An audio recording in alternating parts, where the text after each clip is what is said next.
This is Clayton Morris's view on what's just happened with the United States and the world's global economy. Why do we have a global economy? The global economy is not, it's not us. It's, okay, it does nothing for us. It keeps us trapped. I'm just going to come out and say it. All we have is a fresh monopoly board with the same monopoly man pulling the strings.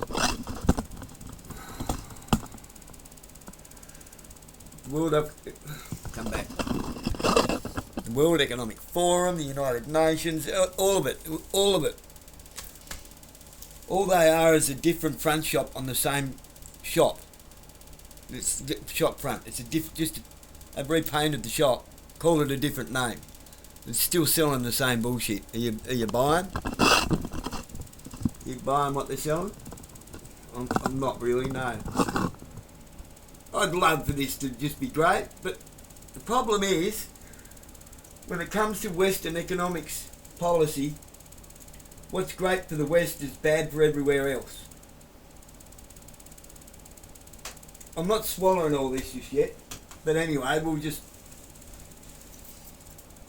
Well, we better buckle up, because what we just saw over the past 48 hours in just 1 week after President Trump came back from that globalist enclave of Davos, we are watching a new world order unfolding right before our eyes. And I'm not being hyperbolic about it, because this past Friday, we witnessed the start of the Great Reset. 3 million Epstein files dumped on us, which are disgusting and disturbing to say the least. We also on Friday saw the biggest one-day drop in the precious metals market in history. And right now, as I'm recording this on this Sunday morning, we are watching something huge happening, a massive arbitrage happening between the Chinese precious metals markets, London precious metals markets, US precious metals markets. Right now, gold is the indicator that a full-blown reset is upon us. Look over here at the US ready to bomb Iran. Look over here at these new Epstein files.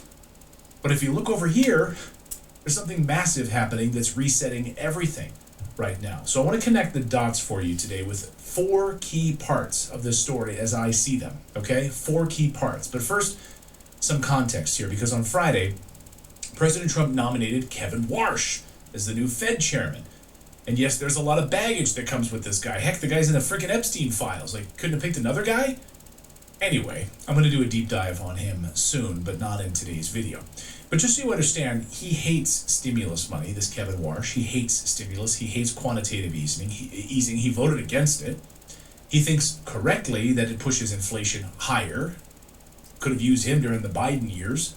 He also changed his mind on interest rates. He used to believe that higher interest rates were good for the US dollar, not any longer. He also believes the Fed shouldn't hold this much debt on its balance sheets. He wants the Fed to slash its balance sheets, which will also lead to lower interest rates. So this is a huge move. And this move, though, means that we are effectively in a new dollar era right now. The globalists are terrified of us owning any kind of precious metals, dumping US dollars.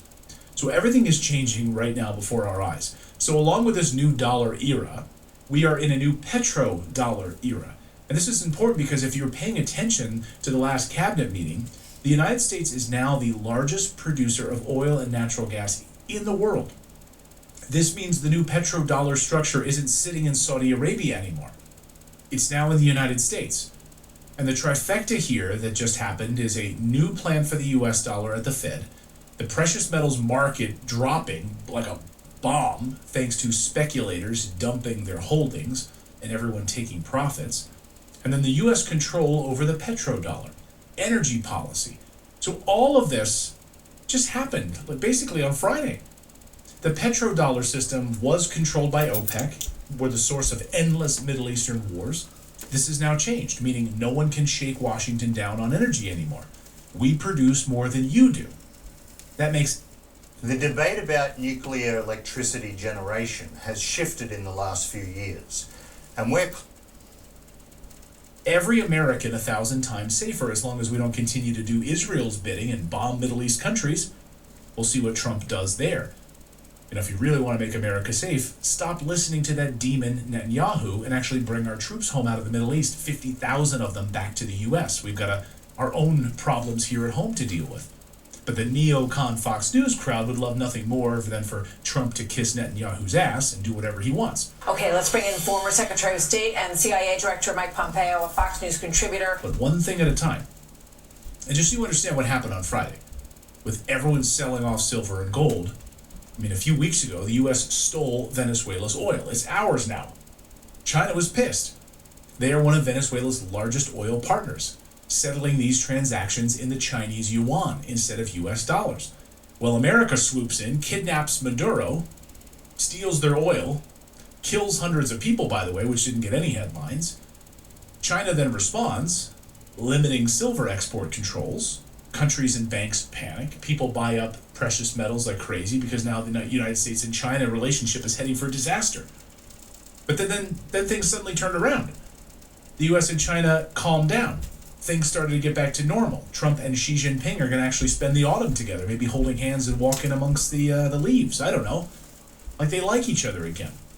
So then Friday, it all comes to a head, right? Oh, things are calming down between the U.S. and China. All these leveraged bets and Wall Street speculators who overbought on the China tension, they bought tons of silver and gold. They suddenly decide to take profits, dumping it. The markets tumble. But normal people like me just doubled down and bought more silver and gold on Friday. Hey, buy the dip when these idiots play this speculation game. I don't want to have anything to do with those morons. Which brings me to the four main points that I wanted to make that a lot of people are missing in this whole story. Number one, Trump wants a weaker U.S. dollar. And that's why I'm buying as much silver and gold as I can get my hands on.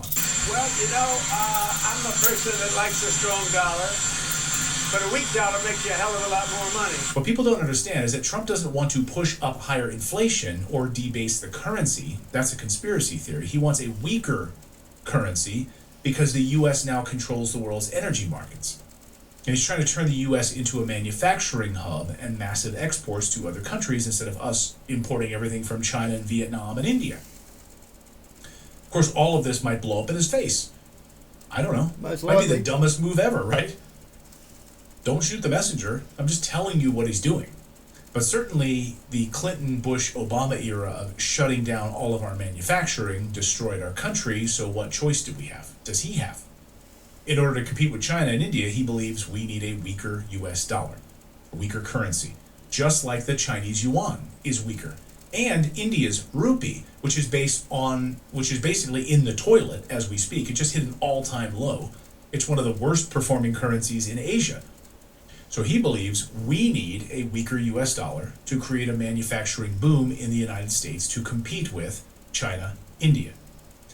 So this is a new era that we are entering in. This isn't some small policy tweak. It's an intentional move that could last a decade or more. Again, it could be a disaster, total disaster. We won't know for sure for a while, that's for sure. But certainly we're sitting in a disaster right now thanks to Obama, Biden, and Clinton. But the second point that we need to make is this is the end of the Fed's independence. So since 2008, the Fed has essentially become more independent. I know they're not technically independent. They still have to answer to Congress, but give me a break. So they dropped interest rates to nearly zero back then, created a housing crisis. No one did anything to stop them. No one stepped in and said, don't do this. Obama certainly didn't. Now we're entering a collaboration era between them. Now, remember, what was the key word that he just dropped? What is Donald Trump? He's a real estate con. Let's be honest, all people in real estate are con artists. Because people think they can own land. It was here a long time before us and it'll be here a long time after. How can you own something older than you that'll live longer than you? You can't. It allows you to live on it. Never forget that. If you don't want to believe in an external God up there or an internal God within yourself, okay, we're living on God. It's allowing us to live on it.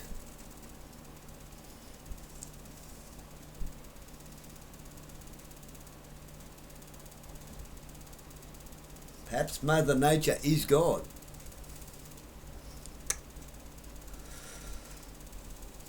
If God is everything everywhere all at once and it's the universe and everything, well, I guess we're living on it.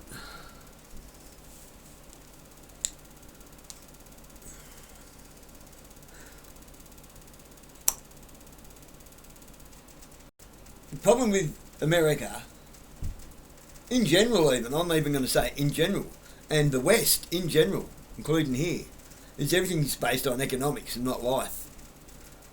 It's based on greed, not sharing. Everybody wants to be better than. Everybody wants to one-up each other. Everybody wants to be the Joneses. Nobody wants to keep up with the Joneses. Everyone wants to be the Joneses that everyone aspires to keep up to. And in order to do that, they have to tread on people, because to remain the Joneses, you have to remain on top, no matter how that is done, no matter the consequences to others.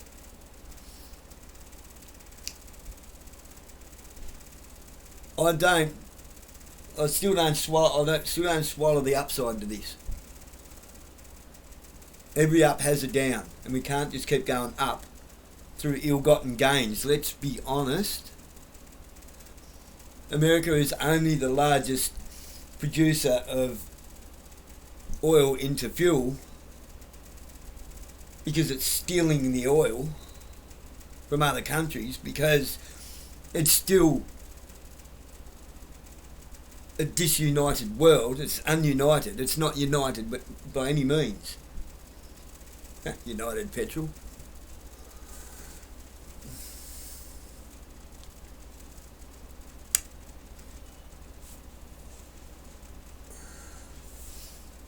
This could be absolute propaganda. Maybe they're not. You know what I'm saying? You can't believe everything you're told. You can't believe everything you're told through alternative media, because alternative, he's an ex-Fox news anchor, okay? His wife Natalie, who we've seen a video with Kurt Metzger, that I've done, I'm still yet to upload because it's 4 parts. It's quite long. She's ex-CNN.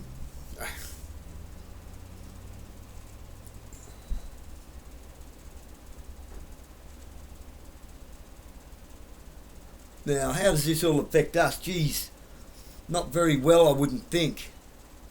When we've got Pine Gap in a foreign territory, territories are foreign. They are not a state they're not a state, they're a territory. And if you want to go back further, we don't even have states really. What we are is a colony with boundaries. And the border is 12 nautical miles out to sea. They installed borders so that they could have states, and to have states that enabled them to implement legislature as law through the states, because they can't pass them at a federal level because we don't have a federation. It was never enshrined in 1901. See how that's been a hoodwink since day dot? So what do I see? The government monopoly's finished. They've reset the board. Different people have come to the board, but it's still the same monopoly man at the top pulling the strings. And it's the same game. It's still monopoly. They haven't traded it out for tiddlywinks. Instead of having the wheelbarrow and the boat and the dog, we've gone for the thimble. We probably stole a couple of things off Cluedo. Now we've got a lead pipe and Colonel Mustard or something. But it's still the monopoly man at the top.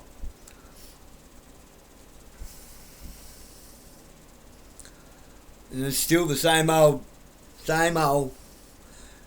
petrodollar, except the petrodollar is going to go digital. So we're not going to have a tangible currency. We're not going to be able to carry our wealth in our pocket, our physical monetary wealth. We're not going to be able to keep it in our pocket, in our hands. It'll be all controlled by the monopoly man. The monopoly man can kick anyone they want off the board now. No, you're not playing anymore. Why? No, you're not playing by our rules. But you keep changing the rules. That's our prerogative because, you know, we're the monopoly man. A worldwide monopsony. Yeah, I don't see anything good with this. I'd love to be wrong. Well, I'm not one of them double down people that has to be right all the time and, you know, and quite happy to sit in a burning world just so I can be right. I've got kids. And like in my other video I say, like, are your kids okay? No, mine aren't okay. Why? Because your kids aren't okay. As long as the kids aren't okay, no one's okay.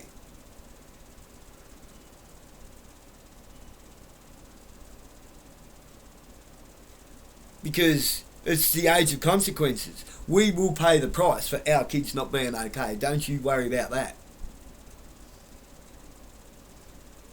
Just like we have boomers fading away, forgotten about in old folks' homes, we'll be fading away, forgotten about out in the streets.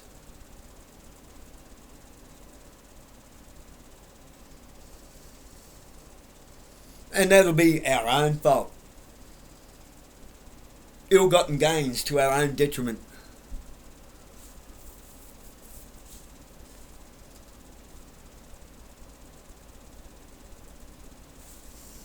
We'll finish this off. I haven't even watched it.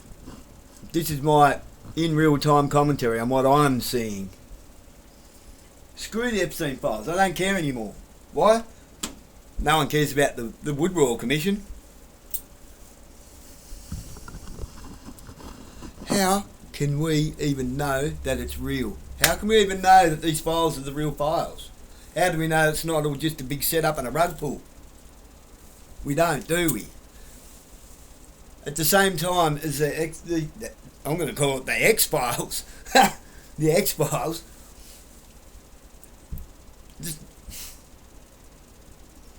Perhaps the X-Files will debunk the E-Files, eh?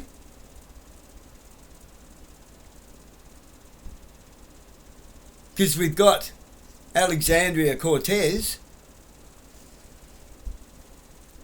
and the Hiltons and a whole bunch of other politicians and very wealthy people who used to stand behind Trump. People that helped put Trump where he is. They're not going after Trump, they're going after the tech bros. Because they are creating deep fake artificial intelligence porn, live chats and all sorts of stuff with people that have no idea that their faces are in porn. 12-year-old girls, 14-year-old girls, they have no idea. It's deep fake. It's not even real.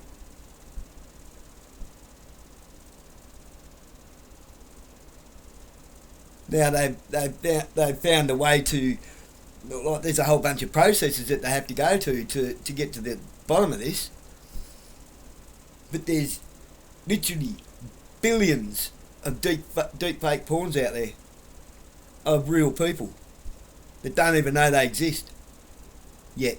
People are losing their jobs, people are committing suicide, marriages are being torn to pieces, families are being destroyed over all this tech.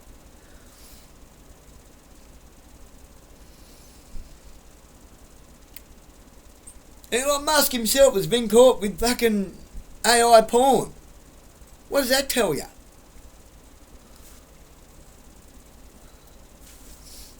Oh, but he's got X. Yeah, he's got the 100 Flowers campaign. This is just... I'm sorry, I can't swallow this. Ever heard of it? If it sounds too good to be true, it probably is.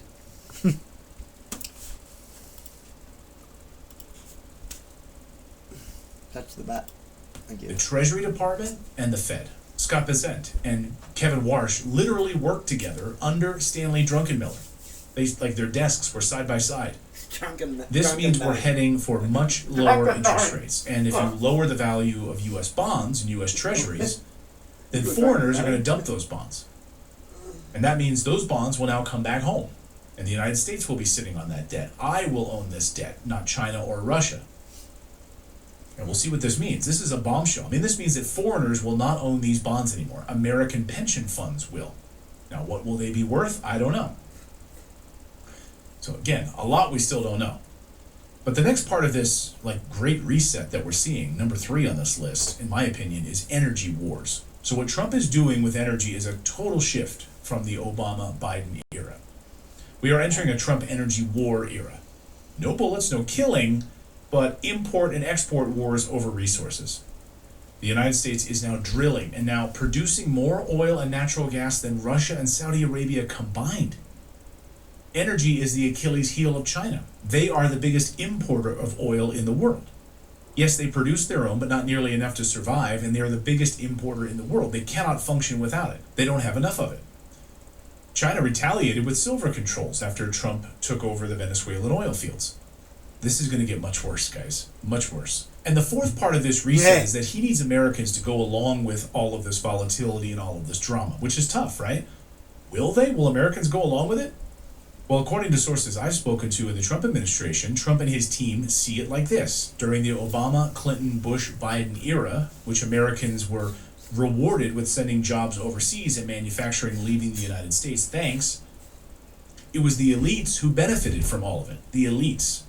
Ross Perot nailed it when he said the middle class would suffer. He said there would be a giant sucking sound leaving the United States, and the average American would suffer. Just before we continue, have you ever thought about a rebuild civilization from scratch? No? Well, maybe you should. What's the first thing you'd reinvent? The wheel? Electricity? The printing press? Show those off to people. You'd be like, look at this. I made a wheel. But what is the... How it's so fast? Well, that's where the book, The Ultimate Guide to Rebuilding Civilization, comes in. Check this out. All right, guys. This thing is an absolute beast. This is arrived by the FedEx man and the people who...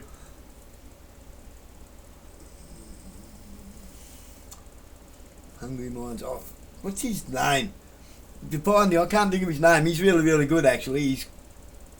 He does some really good dives. And you don't care about anything but making money, there will be a giant sucking sound going south. He was right. Now Trump's team wants to stop that. They're planning to declare a housing emergency to lower interest rates, stop Wall Street from buying single-family homes, tariff dividends to Americans, those 1776 checks to veterans, U.S. veterans, lowering inflation, lower gas prices.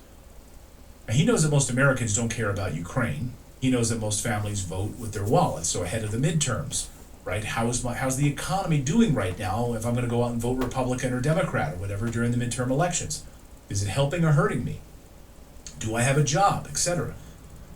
So this is a huge gamble that is all coming together right now in multiple parts as we speak. Now you have the MAGA Fox News crowd saying, see, Trump is Jesus Christ. He has it all figured out. He walks on water. Ignore everything in the Epstein files. Ignore all the times that Trump's name appears in the Epstein files or Bill Gates and all. Just forget about it. Trump is God. And then you have some economists saying this is a crazy move. Trump's insane. And it really doesn't matter how you feel about it. It's actually happening, right? You can be like angry liberal. Yeah. You can be like MAGA cat turd. I'm excited about life. I love everything that Trump does. Doesn't matter. It's happening, right?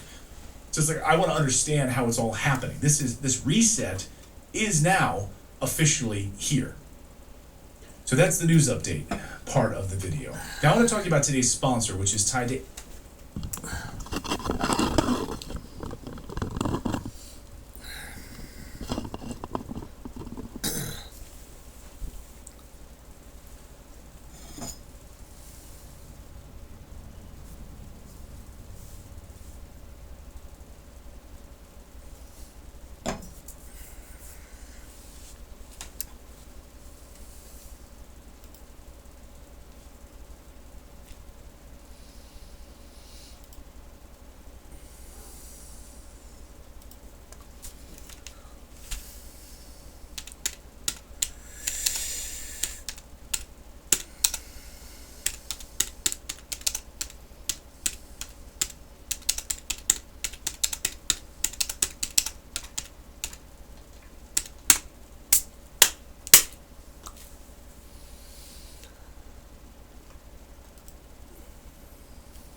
Deutsche Bank?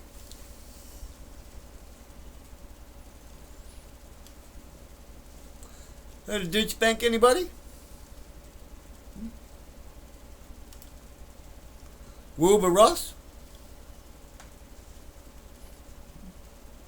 The Deutsche Bank. The Deutsche Bank.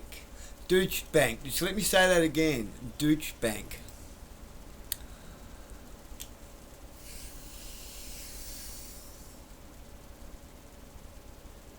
What is Deutsche Bank? Where is Deutsch?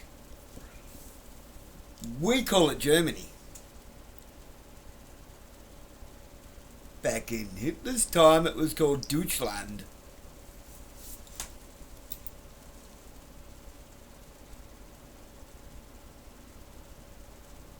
It's a Nazi bank.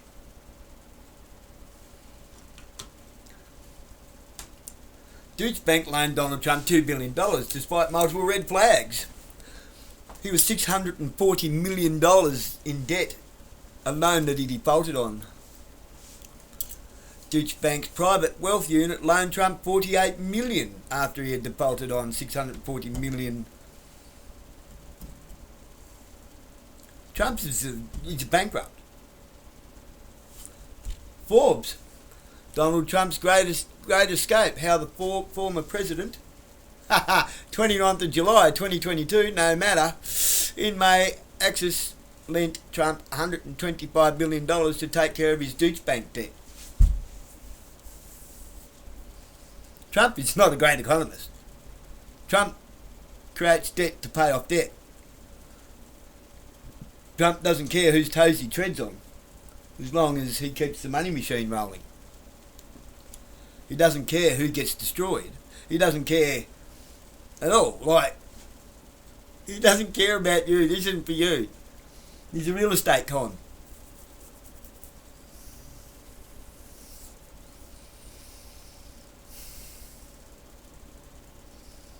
Donald Trump is not a wealthy man. Donald Trump is in debt past his eyeballs. He's drowned in it so bad that he owes the globalists. Do you think he would still be alive if he was genuinely trying to destroy the globalists? When the globalists made him what he is?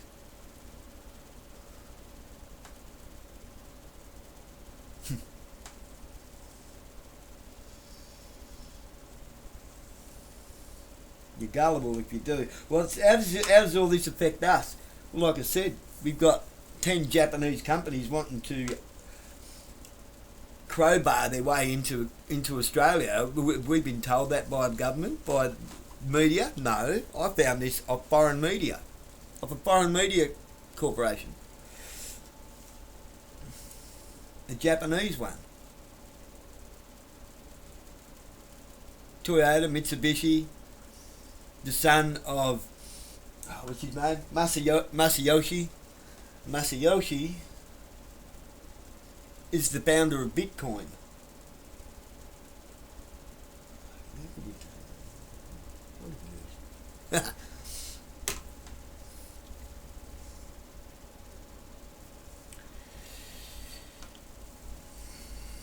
This is why China's not impressed. China's not going to lay down and die on America. It doesn't matter how much oil and diesel America has. If America comes anywhere near China, they're caught in a bottleneck and surrounded by nukes everywhere. All their fleeties, everything is. They're trying to drag China out the door to make them fight outside. And China's like, come into my parlour. Come on, come into the dojo. Let's see if your kung fu is strong. Whereas America wants to bring them out into the open and hit them that hard and fast, I think they're surrounded. Two different tactics of war. Close quarters and out in the open.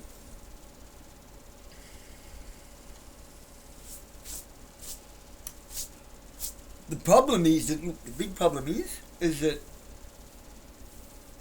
this is all economics. This is not we the people.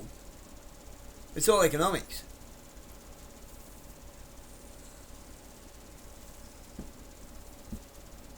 Boy, I'd love to be wrong. Imagine if Sahara was a real thing. Imagine if this whole time the crazy Q-tards were right. I'd happily eat that crow and go, cool, everything's okay. But the problem is, for everything to be okay, things won't really be okay, because other innocent people somewhere else in the world are suffering for it. So no, this is not cool. No matter what the outcome is, it won't really be good. It's just going to create more problems for somebody else. For the sake of what? Economics. What has economics got to do with life? Nothing. You can't eat money. Shove as much down your neck as you like. You'll choke on it.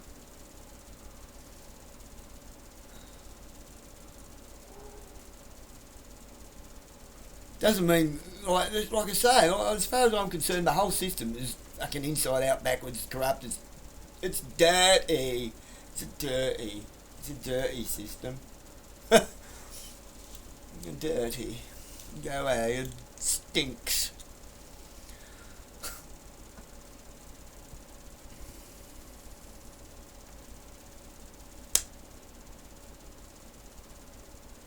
If someone has to suffer for somebody else to be rich, well, they shouldn't be rich. They should both just have enough. I know, but that's in a perfect world.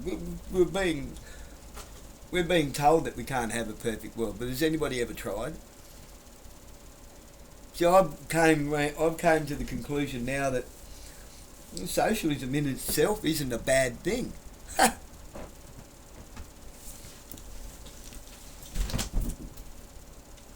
think the cat's gone crazy. Oh, yeah, go on then. The 2 cats are gone silly.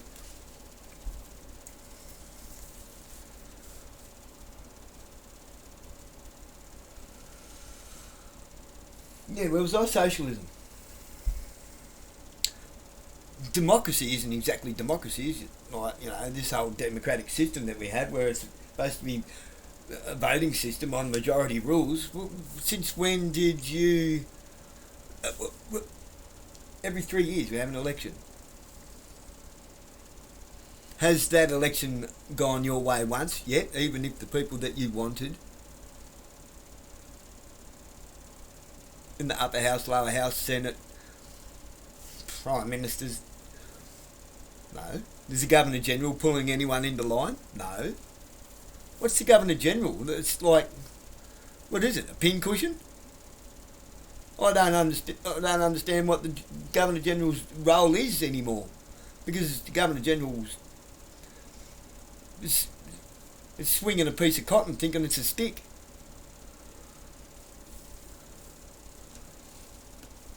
The Governor General is supposed to be the stick, not the Prime Minister. There is no such thing constitutionally. No, let's do it this way. Whether it was a good deal or a bad deal, a deal is a deal. A contract is a contract. They are binding, especially when it's huge economics. Do you like the Chinese government? Doesn't matter. Do you like our government? No. But a contract is a contract. And Chinese people, if we go through with all this, Chinese people who are already dancing on the breadline will suffer if Australia goes back on its contract. If it dishonours its contract, I will just pay you out. No, it's not a... There is a projected long-term economics for a country, like the country, not the government. This is the problem with government. It doesn't give a flying fig about the people. It's like a big casino to them.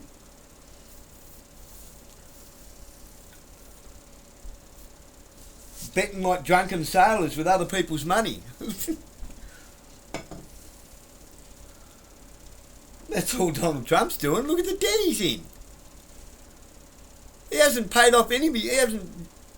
It's just default after default after default. Bank that lent 300 million to Trump linked to Russian money. The Guardian.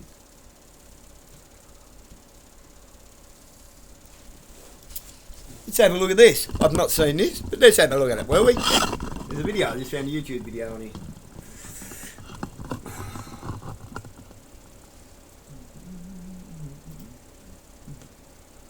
If you've been injured at work, making a workers' comp claim can be a Don't tough be an thing idiot. to do. Deutsche Bank loaned more than $2 billion to Donald Trump before he became president, according to the New York Times. He managed to secure financing from the beleaguered German bank over 2 decades, despite several red flags and his multiple bankruptcies. In some cases, Trump exaggerated his wealth and promised to reward bankers with a weekend at Mar-a-Lago to get those loans. This report is coming after Germany's 2 biggest banks, Deutsche and Commerzbank, confirmed merger talks over the weekend, and our own Yahoo Finance columnist Rick Newman joins us here.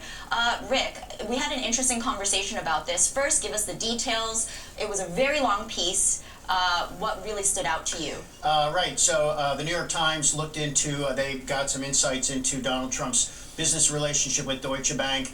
Deutsche Bank, basically the only big lender willing to loan him significant amounts of money after several bankruptcies, and he even had a bankruptcy on some of their money. There was a default there that they got worked out. But there was really, I mean, this in a way, it actually makes Trump look a little bit better than I think people might have anticipated, because there's no indication in this story that he did anything wrong. Right. If the bank is choosing to give out the loan, is it the lender who actually is in the wrong? So, you know, Trump was considered a very high-risk credit because of all his business background. I mean, he had, you know, thrown previous lenders under the bus and defaulted on many millions of dollars worth of loans. So if he was able to get Deutsche Bank to lend him this money, fine. Right. I mean, it's really on Deutsche Bank. So the Times put together the...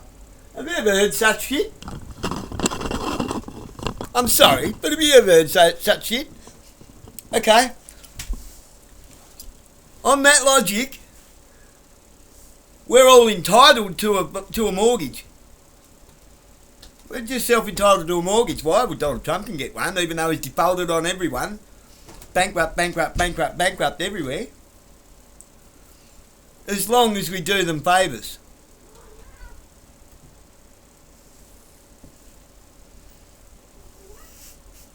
Deutsche Bank is Deutschland, and Deutschland is fucking Germany, back in the Nazi days. Where do you think Hitler got money from? The Zionist Jews in Deutsche Bank. Oh yeah! This is a Jew war. Jew against. What are you doing, cat? Don't get under there. You won't get. Oh, I hope you can get back out. You're stuck now, aren't you? Are you stuck? Stupid.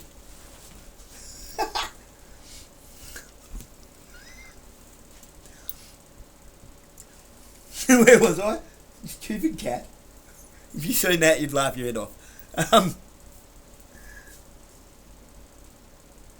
That's insane. That is. Mr. Hiram dribble some more. Like, come on. Hey, based on that logic, we should all be able to have a mansion and not pay for it because it's the bank's fault for lending us the money that.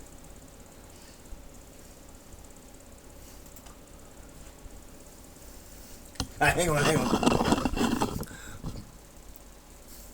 One part of me does agree. A bank should be loaning money a bit more responsibly, yes. But if you're going to fudge your wealth, which they just admitted, he fudged his wealth, said he had more wealth than he really had, of course he's got no wealth, he owes all the bank's money. So if we go down and say, oh, I've got $1 million yacht in my driveway, never mind, you don't need to come and have a look at it. Oh, it's not in the driveway now, I'll lend it to a mate. But honest, I've got it, so can I borrow $5 million? When you don't own a yacht to start with? It's... Come on. Everything that America has got is ill-gotten gains. It's just lies, cons and plunder. this timeline and found that Deutsche Bank, when Trump got elected, they sort of said, wait a minute, he owes us all this money, and they sort of created this picture of Deutsche Bank not really realizing how exposed they were to Donald Trump.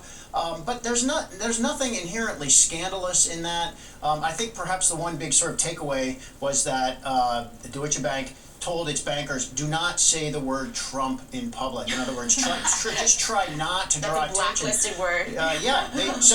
They rightfully, it turned out, were concerned that once he became president, which they didn't expect either, that this would bring renewed scrutiny of Deutsche Bank, which in fact it has, and the bank's relationship with Trump. But I mean, there's nothing in here that suggests criminality or anything like well, that. Speaking of criminality, we know that Trump's financial ties with Deutsche has been the subject of investigations from 2 different committees, as Right. well as the Attorney General here in New York. So do you think this will feed into that? Is it corroborating evidence? You know, how do those go hand in hand? To keep the bigger picture in mind here, nobody cares if Donald Trump, the real estate developer, got loans from a bank. That's what all real estate developers do. The reason that there is all this focus on Donald Trump's finances is essentially to figure out if there's a Russian connection here, or if there's anything criminal in the way these loans were administered, or anything that looks like money laundering, for example. There's nothing in here about any Russian financing, and we should point out this is obviously part of the focus of the Robert Mueller investigation, but we don't know anything. We really have no reason, no specific reasons, I should say, to think, based on what we know, that Trump has taken illicit money from Russians or from Russia. I think that is the main focus here. But, a couple of things that actually I think were exculpatory for Trump. Number one, these Deutsche Bank bankers looking into his finances were surprised at how little debt he had. Not at how much debt he had, but at how little. And also, number two, if Trump is able to get all this money from Deutsche Bank, then he doesn't need Russian money. It seems like he had funding at his disposal. Now, I'm sure there's a lot we don't know, but this is not what you expect if you are a Trump critic who is waiting for some big bombshell from the Mueller report. Exactly. Wow.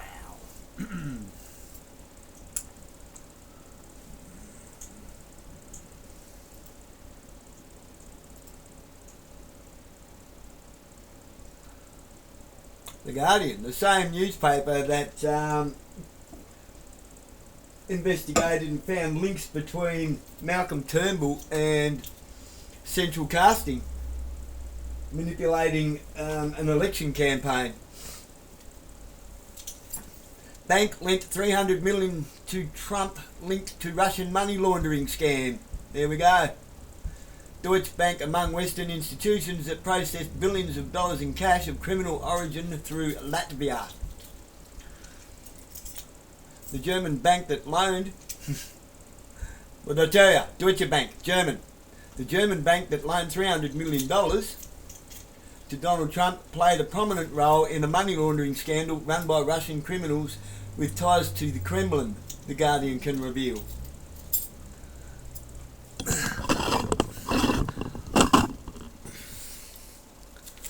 Deutsche Bank is one of dozens of Western financial institutions that processed at least $20 billion and possibly more in money of criminal origin from Russia.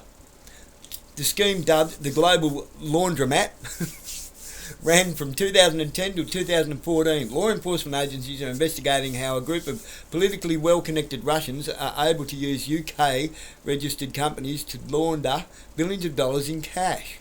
The companies made fictitious loans to each other, underwritten by Russian businesses. Russia. The companies would default on these debts. Judges in Moldova then made court rulings enforcing judgments against the firms. This allowed Russian bank accounts to transfer huge sums of Moldova. Legally, from there, the money went to accounts in Latvia with Trasta Commerce Bank. Deutsche, Germany's biggest lender, acted as a correspondent bank for Trasta until 2015. This meant Deutsche provided Stop jumping up and down, you stupid screen. Provided dollar-denominated services to Trasta's non-resident Russian clients.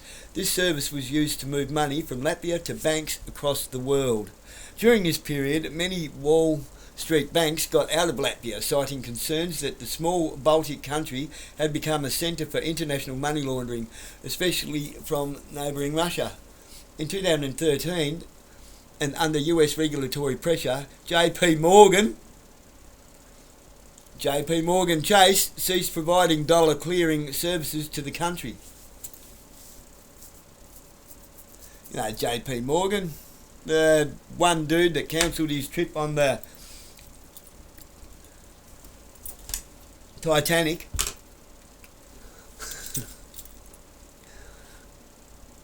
At the last minute, even though his cases and everything were on board, but he was on Jekyll Island.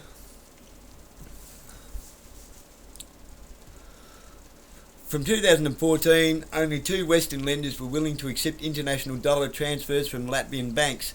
They were Deutsche and Germany's Commerzbank.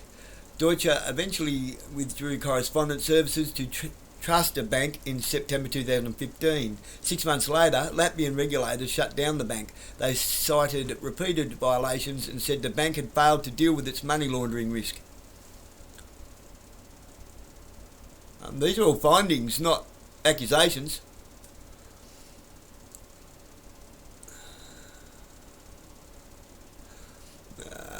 Go through here. What else have we got?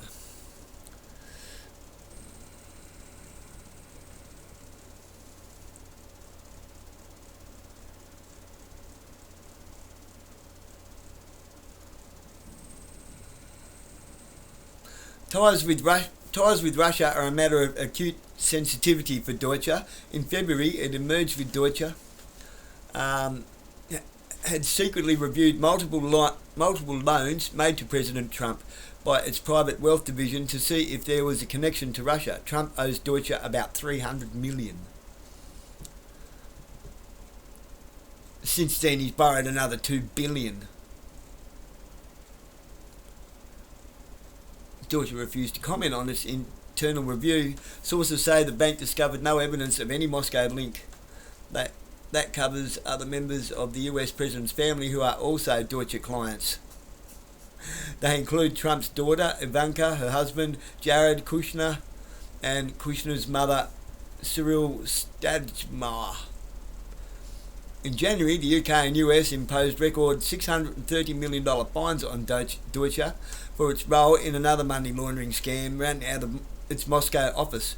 The bank failed to prevent $2 billion of Russian money being laundered into a complex mirror trades operation. The wealthy Russians that used the scheme have not been identified.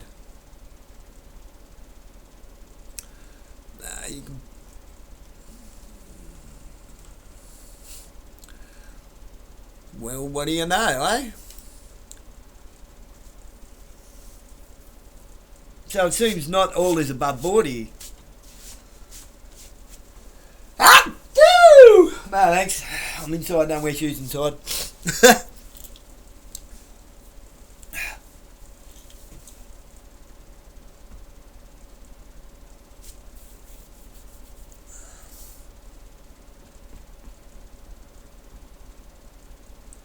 So we've got a big problem here in Australia.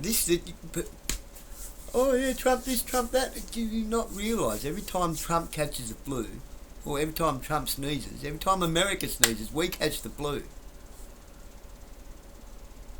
We're the retarded, red-headed, freckly stepchild of a broken home.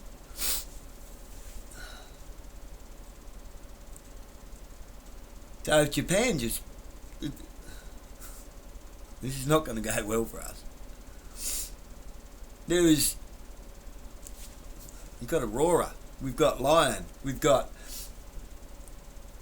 Cubby Station and a whole bunch of horticultural, agricultural leases. Barnaby Joyce himself dammed the Murray-Darling Basin for China.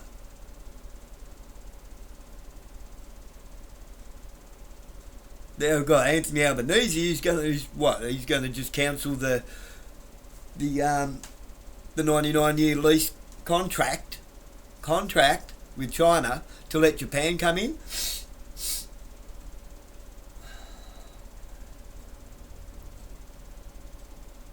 And Barnaby Joyce and Pauline Hanson are going to be running the joint next. And Barnaby Joyce, damned the Murray-Darling Basin, destroying our own farming industry. And we've got the Port of Darwin owned by China, and Pine Gap, American spy base in the Northern Territory, that Australian military is not allowed any deeper than the third level. It goes 11 levels deep.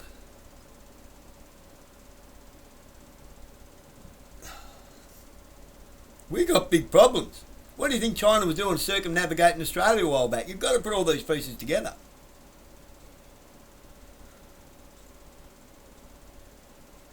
Nothing happens within weeks without years of planning.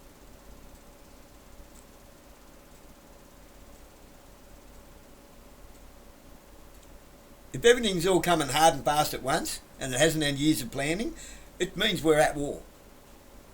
Literally.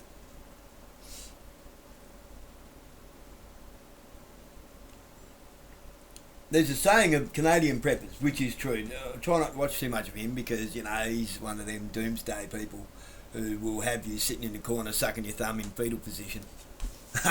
But when goods stop crossing borders, soldiers will. When economic trade stops, military begins. War begins. War ensues. War ensues where politics fails. And when politics is set up to fail, that means that war is the desired outcome.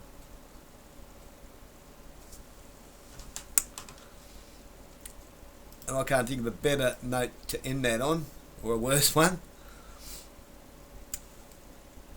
I'm going to get ready to go down to the library. Why? I'm a student today. My son's special education tutor is going to teach me on how to help Daniel with home reading. He's a good lad. Bye-bye for now, and God bless you.